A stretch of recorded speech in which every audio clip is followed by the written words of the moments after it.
Hi, I'm Grant Marnie. I own this 1972 Holden HQ station wagon. It was built in my garage, and obviously it's on airbags.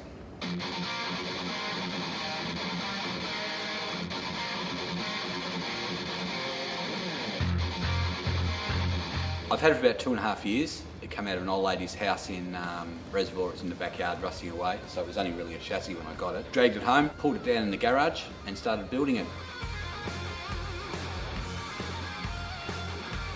Yeah, much to the wife's disgust, it was back to bare metal, tromping mud and rust and everything through the house. I live in a double-storey house and haven't got the room to have a rotisserie there, so I actually laid on my back underneath with a wire brush and cleaned it all back manually.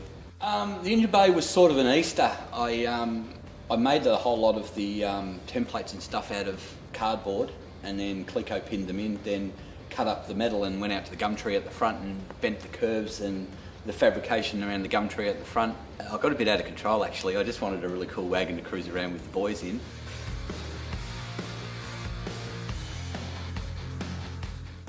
It's got the custom grille at the front. The bumper's been filled in, some of the subtle bits and pieces that probably people don't realise. The door handles are missing from it. It's got mechanical push buttons.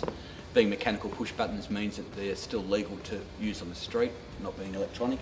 The guard vents were handmade in the garage. It's something I came up with a couple of beers and an angle grinder. So I've got a metal scoop on the bonnet. It's full metal fabricated, and that was done in the garage. It's mainly because it's got a high-rise manifold, slightly high-rise, and I didn't want anything hanging out the bonnet, and also I didn't want to have a big scoop on it, so it's very subtle. At the rear it's got custom taillight lenses that I couldn't buy anymore. They were available 30 years ago, so I ended up making a mould and making my own. It gets driven everywhere. The only time it's been on a trailer is when the transmission died. I've done 3,000 kilometres in 2 months in it.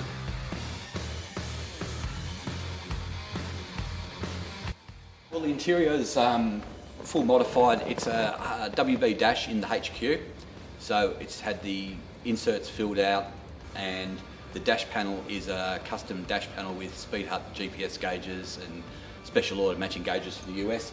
The seats are WB seats, and it's actually a 4-seater. It's registered as a 4-seater. It's got the console that runs through the middle, and it's got 4 buckets. The back is fixed because the diff comes through the floor for the air ride suspension to get it so low.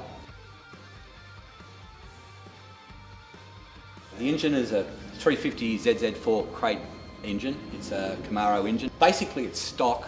It's 280 horsepower or something, but it's just got a whole lot of chrome bits and pieces added to it just to jazz it up a little bit.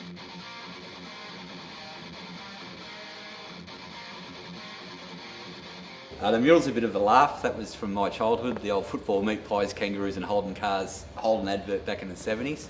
And I thought I'd get it characterised and put on the bonnet as a bit of homage to the Holden that's not really around anymore. It's on remote control airbags, so you can hit the button. It's got 3 levels, but when you put the key in it goes to the ride height and cruises along it there. It's an AccuAir system and it works awesome. I love it. But it's just a great car, it drives awesome, and I love the build and I love the car.